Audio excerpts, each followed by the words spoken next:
মুর্শিদাবাদে 11 এবং 12 এপ্রিল যেভাবে হিংসার ঘটনা ঘটানো হলো তখন কি করছিল পুলিশ, কিভাবে বাইরে থেকে লোকজন এসে এই কাণ্ড ঘটিয়েছে এই নিয়ে কথা বলেছিলেন মুখ্যমন্ত্রী মমতা বন্দ্যোপাধ্যায়। কিন্তু আদতে বহিরাগত তত্ত্বতে একেবারে খাড়া হচ্ছে না, তা এই আদালতের নির্দিষ্ট করা গঠিত যে ফ্যাক্ট ফাইন্ডিং কমিটি বা যে অনুসন্ধান কমিটি তার রিপোর্টেই চলে এসেছে সামনে।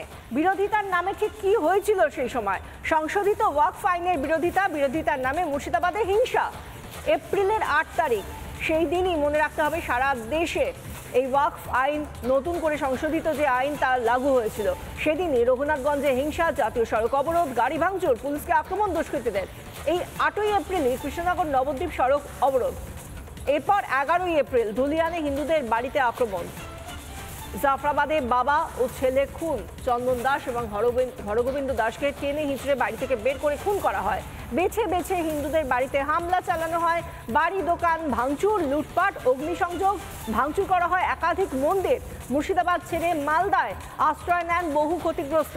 পার্লালপুর ত্রাণ শিবিরে আশ্রয় নেন তারা। এপ্রিল 12 মুর্শিদাবাদে কেন্দ্রীয় বাহিনী, হাইকোর্টের নির্দেশে কেন্দ্রীয় বাহিনী মোতায়েন করা হয়। রাজ্যে আসে জাতীয় মানবাধিকার কমিশন, রাজ্যে আসে জাতীয় মহিলা কমিশনের সদস্যরাও। মুর্শিদাবাদ মালদায় যায় জোড়া কমিশন। মুর্শিদাবাদ মালদায় যান রাজ্যপাল নিজে। 18ই এপ্রিল মালদার ক্যাম্পে যান রাজ্যপাল। মালদা থেকে মুর্শিদাবাদে রাজ্যপাল যান 19শে এপ্রিল। এভাবেই ঘটনাক্রম চলতে থাকে। মেহবুব আলম তিনি আজকে দাঁড়িয়ে বলছেন তার সাজানো বাগান নষ্ট করে দিয়েছে, কেউ নষ্ট করুক তিনি নাকি চাননি, কিন্তু তার বিরুদ্ধে স্থানীয় যারা বেদবোনা গ্রামের বাসিন্দা তারা বলেছেন যে তিনি দাঁড়িয়ে থেকে পুলিশকে একদিকে আসতে দেননি এবং অন্যদিকে দুষ্কৃতীদের হামলা চালাতে ইন্ধন জুগিয়ে গিয়েছেন। আজ কি বলছেন মেহবুব আলম, শুনুন।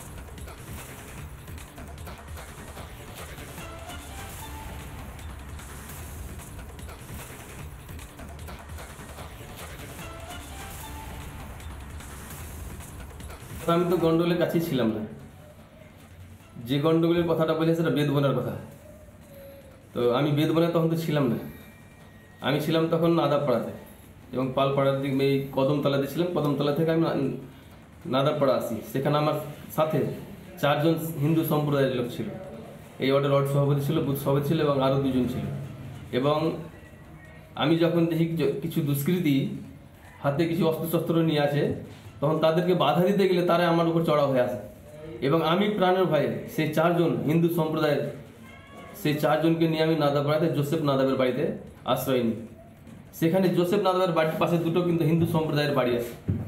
তাদের 2টো ফ্যামিলি সবাইকে আমি আগলে রেখে সে বাড়িতে রেখেছিলাম এবং সেখান থেকে বারবার তৎকালীন ওসি শিবপ্রসাদ ঘোষ ওনাকে বারবার ফোন করলে উনি ফোন রিসিভ করছে না এবং একবার রিসিভ করেছিল, 50 বার ফোন করে একবার রিসিভ করার পরে ওই ডেট দেখছি, তাতে প্রায় 4 ঘন্টা কেটে যায়, কিন্তু দেখছি ছাড়া আর কোনো সহযোগিতা পাওয়া যায়নি সেই প্রশাসনের কাছে। হাইকোর্টে যেটা আমি শুনলাম সম্পূর্ণ মিথ্যে, এটা অভিযোগটাই মিথ্যে আমার পড়ল। কারণ আমি দীর্ঘদিনের কাউন্সিলর এখানকার, আমি এই অর্ডার কোনো সময় চাইব না ক্ষতি হোক, আমি কোনো সময় চাইব না আমার ফুলের বাগান আগুন লাগুক। আমি বেদবোনার মানুষকে ভালোবাসি, তাদের প্রোটেকশন দিয়ে দেখে গেলাম শুক্রবার এবং শনিবার যে ঘটনাটা ঘটে সেদিন আমি বেদবোনাতে ছিলাম। আমি সেদিন ছিলাম কদমতলা এবং কদমতলা থেকে নাদাবপাড়ায় আমি আশ্রয় নিয়েছিলাম প্রাণের ভয়ে। তো কি করে আমি বেদবোনায় গেলাম? রাজ্য বিজেপির সভাপতি সুকান্ত মজুমদার এবং বিজেপি বিধায়ক গৌরীশঙ্কর ঘোষ তাঁরা কি বলছেন শুনুন।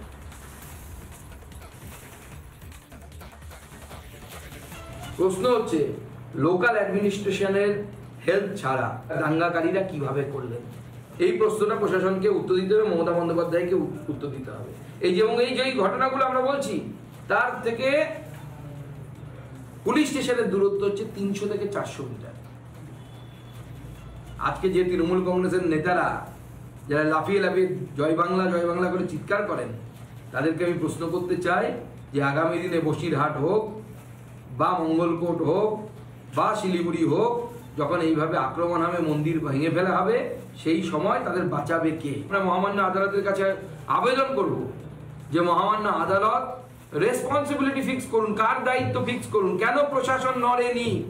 বিএসএফ আসার আগে পর্যন্ত রাজ্য প্রশাসন, জেলা পুলিশ কেন ফিল্ডে নামেনি? এর ইনকোয়ারি হওয়া দরকার, তদন্ত হওয়া দরকার। কার নির্দেশে নামেনি? ধুলিয়ান শামশেরগঞ্জে যে দাঙ্গা, একতরফা হিন্দুদের বাড়ি লুট, হিন্দুদের বাড়িতে অগ্নিসংযোগ, হিন্দুদেরকে খুন, হিন্দু মায়েদের গায়ে হাত দেওয়া, বোনদের গায়ে হাত দেওয়া, সর্বস্ব শেষ করে দেওয়া, আমরা বারবার বলেছিলাম তৃণমূল কংগ্রেসের চক্রান্তে হয়েছে, তৃণমূল কংগ্রেসের নির্দেশে হয়েছে। আদালতের রিপোর্ট সেটাই প্রমাণ করেছে। তৃণমূলের কাউন্সিলর মেহবুব আলমের নেতৃত্বে ধুলিয়ান শামশেরগঞ্জ সুতিতে হিংসার ঘটনা ঘটানো হয়েছে। শুধু হিংসা নয়, তাদের মূল লক্ষ্য ছিল হিন্দু শূন্য করা।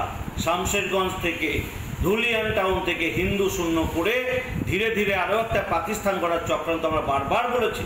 তৃণমূল কংগ্রেসের নেতৃত্বের অনুপ্রেরণায় এই ঘটনা ঘটছে, কারণ তৃণমূল কংগ্রেসের একটাই লক্ষ্য, তাদের ভোট ব্যাংক।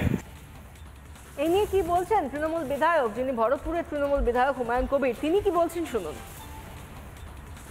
এখনও বলছি আমি, আমার যা অবজারভেশন, যখন শুরুতেই 11 তারিখে ওমরপুরে ন্যাশনাল হাইওয়ে অবরোধ করা হলো দীর্ঘক্ষণ ধরে, এবং সেখানে অবরোধ তুলতে গিয়ে পুলিশের গাড়িতে অগ্নিসংযোগ করা হলো, অনেক পুলিশ কর্মী আহত হলো, অনেক ব্যক্তি লাঠিচার্জ খেলো, সেটাই গল্লদ ছিল।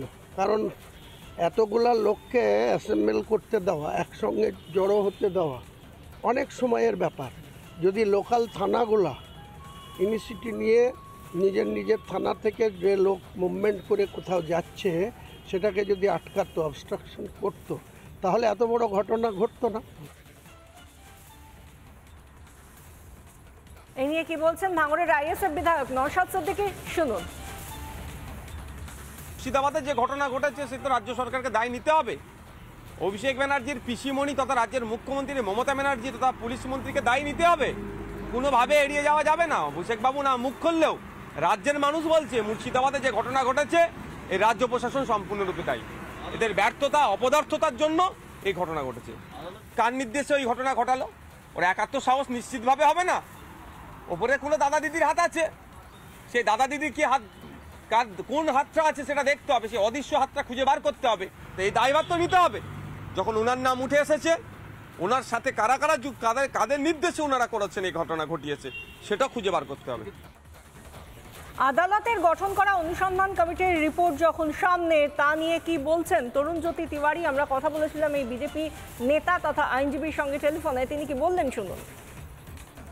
দেখুন, মামলা চলছে, আমাদের মামলা অন্যতম দাবি হচ্ছে NIA investigation. This was A pre plan thing ছিল, এটার ব্যবস্থা নিচ্ছিল ওরা 4 এপ্রিল থেকে এরকম একটা অ্যাটাক করা হবে। পুলিশ আসেনি, পুলিশ কোনো সাহায্য করেনি, যেমন রিপোর্টে এসেছে। আমরা যখন ওখানে গিয়েছিলাম কথা বলেছি ভিকটিমদের সাথে, ভিকটিমরা বারবার একই কথা বলেছে।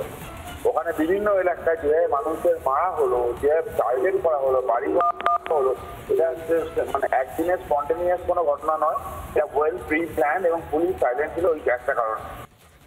নানা ধরনের কন্টেন্ট দেখার জন্য লাইক করুন, শেয়ার করুন আমাদের ফেসবুক পেজ, সাবস্ক্রাইব করুন আমাদের ইউটিউব চ্যানেল। পাশাপাশি অন্যান্য ব্রেকিং নিউজের জন্য অবশ্যই চোখ রাখুন রিপাবলিক বাংলায়।